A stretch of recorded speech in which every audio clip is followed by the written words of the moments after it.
Kamusta na mga kameds? May gagawin nga pala ako ngayong DIY plastic holder ng toothpaste tsaka toothbrush.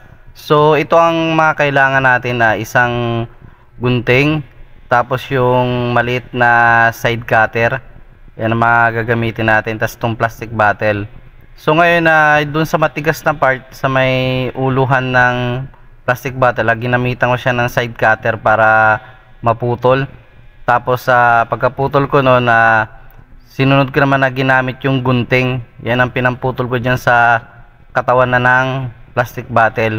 So ganun din, magkabilaan niya na puputulin natin gamit ang gunting para yung magkabilang side magkaroon siya ng hiwa.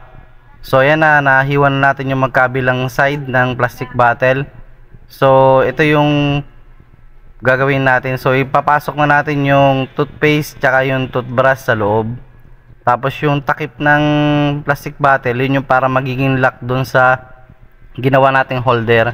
So ayan nasa loob na yung mga toothbrush tsaka toothpaste na nilagay natin. So ito na yung finished product. So ayan safe at least hindi na gagapangan ng ipis tsaka ng mga daga yung plastic bottle na ginawa natin.